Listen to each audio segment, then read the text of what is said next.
आपको संविधान की सारी चीजों से प्रॉब्लम है, तो आप एक संवैधानिक लोकतांत्रिक देश में क्यों रहती हो? मैं संवैधानिक लोक, ये देश वो छोड़े। सुन लीजिए, आराम से सुन लीजिए। मैं भी अपर कास्ट हूँ, महिला हूँ, हिंदू धर्म की थोड़ी बहुत जानकार मैं भी हूँ। कौन है? तो आपको लगता है कि मनुस्मृति में ऐसा था कि कोई सुबह में ब्राह्मण है, दोपहर में क्षत्रिय, शाम को वैश्य सनातन और- धर्म में दोस्तों, आपने ये ट्रेलर देखा है, लेकिन आज जब पूरी वीडियो आप देखेंगे तो आपको बहुत मज़ा आने वाला है। आपको आज बहुत ज्ञान मिलने वाला है। तो आपसे अपील है, ये वीडियो बिना स्किप किए पूरा देखिएगा। पैसा वसूल वीडियो है दोस्तों, मैं इसकी गारंटी देता हूँ। जो लोग कहते हैं कि इस देश में जातिवाद नहीं है, कहा जाता है कि वही सबसे बड़े जातिवादी हैं। और जातिवाद का एग्जाम्पल क्या है, एक नमूना मैं आपको दिखाऊंगा, उसके बाद हम वीडियो की शुरुआत करेंगे। उसवा को होता है कछिया, कौन होता है कछिया, और मैं हूँ ब्राह्मण शर्मा, 32 बुद्धि की शेरनी। मतलब इस लड़की की मानसिकता देखो कि इसकी सोच कितनी घटिया और कितनी नीच है। ये अपने आप को 32 बुद्धि शेरनी बोल रही है। बहुजन समाज के प्रति इसके अंदर कितनी नफरत है, कितना द्वेष है, ये आपने देखा। ये जातिवाद का महज एक एग्जाम्पल मैंने आपके सामने रखा। अब मैं आपको देश की सबसे नफरती जातिवादी लड़की से मिलवाने जा रहा हूँ। उसके बाद सबसे बड़ी जातिवादी महिला से भी मिलवाऊंगा। लेकिन सबसे पहले इस लड़की को देखिए। पहचानते हैं आप लोग इसे? यूजीसी आंदोलन के दौरान इसी ने माहौल ख़राब किया था। ब्राह्मणवाद जिंदाबाद के नारे लगाए थे। इस लड़की का नाम बताया जा रहा है मेघा लवारिया। मेघा लवारिया के खुद को राजस्थान का बताती है। कहती है कि हमने मास कॉम की पढ़ाई की है, हमने पत्रकारिता में पढ़ाई की है, लेकिन इसके अंदर ज्ञान कितना है, जहर कितना है, आज आपको मैं 2 वीडियो दिखाने जा रहा हूँ। इस समय ये लड़की बहुत ज़्यादा वायरल है अपने मूर्खता की वजह से। अब इसका 2 वीडियो मैं आपको दिखाने जा रहा हूँ। संविधान को लेकर ये क्या सोचती है, मनुस्मृति का इसको कितना ज्ञान है। तो सबसे पहले संविधान को ये कितना इज्जत करती है, कितना मानती है। बिना देर किए आप ये वीडियो देखिए पहले। ये देश वो छोड़े जिनका देश ये लोग कहते हैं कि जो लॉ एंड ऑर्डर नहीं मानेगा उसको देश छोड़ना पड़ेगा या जेल जाना पड़ेगा। इस तरह की मुझे जेल मानसिकता जाना का व्यक्ति मंजूर है। नहीं रह सकता देश में। मुझे एक जेल ऐसी जाना मानसिकता मंजूर का है। व्यक्ति जो संविधान ही नहीं मानता, बात कैसे मेरे रह सकता है इस देश, जब में? बात मेरे देश धर्म पे आएगी, मैं देश एक की लिमिट बात आ रही है, तक, तभी मैं कह रही हूँ कि ये देश आपको एक्सेप्ट नहीं करेगा।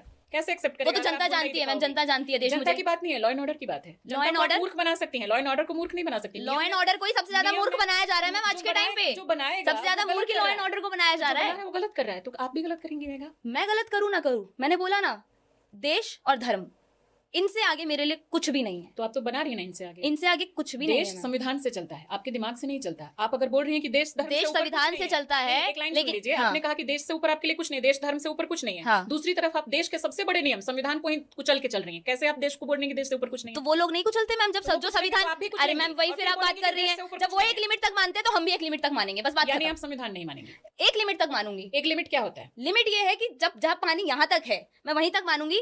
जहाँ आप बोलेंगे कि हम भारत के टुकड़े कर देंगे या फिर हम महिलाओं को इस तरीके से आपने करेंगे study कहाँ तक की जिस तरीके से रुचि के साथ में किया गया, उन सारी चीजों को। स्टडी कहाँ तक की है? मेरी ग्रेजुएशन कंप्लीट है, ग्रेजुएशन पॉलिटिकल साइंस से। पॉलिटिकल साइंस, आपका करस्पॉन्डेंस से किया या डेली आप कॉलेज जाके करती थी पढ़ाई? करस्पॉन्डेंस से, क्योंकि मैं उस टाइम पे प्रोडक्शन का भी कोर्स कर रही थी। ये भी लोगों को नहीं पता है। मुझे लगता है हाँ। कि आपको एक बार फिर से सही तरीके से पढ़ाई करने की जरूरत है। आप जिस तरह से मुझे वो संविधान को पढ़ाई लेकर करनी के ही बोल- नहीं है मैम। तो आप जब पढ़ाई का ही समर्थन नहीं करेंगी तो फिर आप वो पढ़ाई नहीं करनी मुझे, जो पढ़ाई आप करने के लिए मुझे कह रही हैं, जो मुझे सेक्युलर बनाए, जो मुझे एक बांध के इस रख दे देश में आप कि कैसे आप गलत रहेंगे को जब आप गलत नहीं बोल पढ़ाई लिखाई नहीं सकते, करना आप चाहते? गलत को गलत नहीं बोल सकते। आपके हिसाब वहाँ से मुझे वो नहीं गलत है करना, ना। वहाँ जो- मुझे देखो, करना ही नहीं अगर है। आप सही तरीके से पढ़ाई करोगी तो ही आपको पता चलेगा कि सही क्या है, गलत क्या है। अगर आपने सही ढंग से पढ़ाई ही नहीं की, आप संविधान के ही खिलाफ हो, आप बुक्स के ही खिलाफ हो, किसने कहा मैं संविधान के खिलाफ हूँ? मैम लिमिटेड मानोगी, लिमिटेड मानूंगी, पलट जा रहे हो। मैं एक हद तक मानूंगी आप अगर संविधान सही को। ढंग से पढ़ाई नहीं मैं करोगी, एटलीस्ट संविधान को कैसे मान तो रही हूँ। आपका मैम एक मानसिक समुदाय विकास है, कैसे होगा? मैम एक समुदाय है जो संविधान को बिल्कुल ही नहीं मानता। मेघा, आपका पूरी तरीके से अभी मानसिक विकास नहीं हुआ है। स्टडी करो, नहीं तो आप मुझे संविधान मंजूर को है। नहीं मानोगी तो मुझे कैसे इस मंजूर देश है। में एक सही नागरिक के तौर पे रह मुझे पाओगे? मंजूर है। आप स्टडी करो। वो लोग सही नागरिक की तरह रह रहे हैं ना, जो भारत को फिर तो- वही बात, आपके थाली में अगर कोई मछली खाएगा, आप नॉन वेज नहीं खाती, तो उसकी थाली में आप उठा करके क्या सुअर खा लोगे? बात यहाँ आ जाती है। कोई गलत कर रहा है, आप भी- तो इसे सेकुलर शब्द से दिक्कत है। याद रखिए, जिन्हें सेकुलर शब्द से दिक्कत है उसे संविधान से ज़रूर दिक्कत होगी। और जो लोग संविधान नहीं मानते हैं, क्या वो इस देश में रहने के लायक हैं? ये सवाल उठाया है इस तेज तर्रार एंकर ने। श्वेता नाम है इनका। और इन्होंने जिस तरीके से इस ब्राह्मणवादी जातिवादी जाहिल लड़की को सबक सिखाया वो दोस्तों काबिले गौर है। तो ये तो स्पष्ट हो गया कि ये संविधान को नहीं मानती है जितना मानना चाहिए। हालांकि श्वेता ने बार बार कहा कि तुम संविधान को क्यों नहीं मानती, संविधान मानो, जो संविधान मानेगा वही असली नागरिक कहलाएगा, यही सर्टिफिकेट होना चाहिए। अब मैं आपको इसका दूसरा पक्ष दिखाने जा रहा हूं। जब बात आई कि मनुस्मृति पढ़ी है, कुछ जानती हो मनुस्मृति के बारे में, मनुस्मृति की वकालत तो कर रही हो, क्या है मनुस्मृति में, पढ़ा है कभी, और इस एंकर ने कैसे सबक सिखाया ये भी आपको देखना है। देखिए जरा। तो आपको लगता है कि मनुस्मृति में ऐसा था कि कोई सुबह में ब्राह्मण है, दोपहर में क्षत्रिय, शाम को वैश्य, सनातन धर्म में ऐसा है मैम। और सनातन धर्म को डिस्क्राइब करने के लिए आप जितना पढ़ेंगे, आप धर्म शास्त्र का नाम बताइए। सनातन धर्म को डिस्क्राइब करने के लिए आप जितना धर्म शास्त्र पढ़ेंगे उतने कम है एक मैम। भी धर्म शास्त्र का नाम बताइए जिसमें आप जो बोल रही हो परिभाषा हो। ये सनातन धर्म में ही है मैम, आप इसमें धर्म शास्त्र को कैसे जोड़ सकते हैं? नाम बताओ। वेद पुराणों में हर जगह ये चीज वेद है। में या पुराण में? वेद में तो किस में, किस उपनिषद में, और पुराण में तो किस पुराण में? वेद पुराण मैंने पढ़े नहीं है, जहाँ मैंने अपने पेरेंट्स से सुना है। कैसे दे रही है? जो मैंने अपने पेरेंट्स से सुना है, जो मैंने अपने धर्म गुरुओं से सुना है। आप इस तरह से सार्वजनिक मंचों पर परिभाषा दे रही हैं? आपको ज्ञान ही नहीं है। जब आपने उपनिषद पढ़े हैं?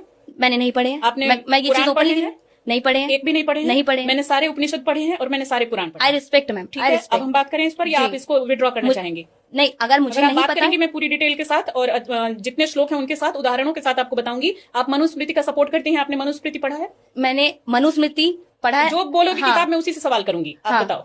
मैंने मनुस्मृति भी नहीं पढ़ा है, मैंने कुछ नहीं पढ़ा है। I totally accept. फिर आप यहाँ आई टोटली साथ बैठी हूँ, मैं कैसे सवाल करूँ? उसका रीजन है जो मेरे बड़ों ने बताया, मैं उस चीज को मानती हूँ। बड़े बता देंगे कुछ भी उल्टा सीधा, आप उसको मान लेंगे? क्या उल्टा सीधा? बड़े तो सती प्रथा करवाते थे, बड़े तो बाल विवाह करवाते थे, बड़े तो बहु विवाह करवाते थे। वो सारी कुप्रथाएं हैं, वो सारी कुप्रथाएं हैं, उन्हें छोड़ के आगे बढ़ चुके हैं। माना जाता था। हाँ, वो सारी सनातन का वही तो बात है मैम। दादाजी के टाइम तक, आपके दादा या परदादा के टाइम तक ये सब माना जाता था। बिल्कुल। बहु विवाह, बाल विवाह, मैं तो राजस्थान से आती हूँ, वहाँ पे सबसे सती प्रथा जिस जगह से आती है, आप जब तक पढ़ेंगे नहीं पुराने जो हमारे दादा परदादा क्या कर गए, बड़ों से सुन लिया आपने, मान लिया, खुद क्यों नहीं पढ़ा? बड़ों ने जो सही बताया नहीं है तो अगर मेरे मन ने बोला, अगर मेरे मन ने बोला कि ये चीज अगर होती थी वो गलत है, सती प्रथा होती थी गलत है, वो छोड़िए। बड़ों ने बताया तो ना, बड़ों ने एटलीस्ट बताया तो। मतलब इनके अंदर जातीय अहंकार, जातीय घमंड, संविधान के लागू होने के 75 वर्ष बाद भी इनके अंदर जातीय अहंकार कूट कूट के भरा हुआ है।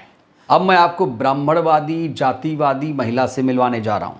इस महिला को तो आपने ज़रूर टीवी पर देखा होगा, अगर टीवी डिबेट देखते हैं तो। इस महिला का नाम है शुभर आस्था शर्मा या मिश्रा करके है।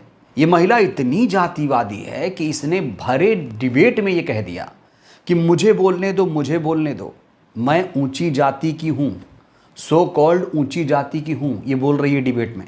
मतलब इसके अंदर जातिवाद कितना ज़्यादा है, ये खुद को ऊंची जाति का बता रही है। और जब राजकुमार भाटी ने इसे टोका कि ऊंची जाति तो गैर संवैधानिक शब्द है, तब ये कैसे तिलमिलाई है और भाटी जी ने कैसे जवाब दिया है। सबसे पहले आप इसे देखिए, उसके बाद मैं आपको प्रियंका भारती का एक रिएक्शन दिखाऊंगा। सबसे पहले वीडियो देखिए। आप बोलिए। मैं नहीं करूंगी ये सब ड्रामा। सुन लीजिए, आराम से सुन लीजिए। मैं भी अपर कास्ट हूँ, महिला हूँ, मेरा भी हक है बोलने का। हिंदू धर्म की पूरी बात जानकार मैं भी हूँ। कौन है अपर कास्ट, लोअर कास्ट क्या होता है? पता नहीं, आप तो ये आप लोग रिजर्वेशन में आप क्यों रहते हैं कि आप अपर कास्ट कर लीजिएगा, सब कास्ट बराबर है।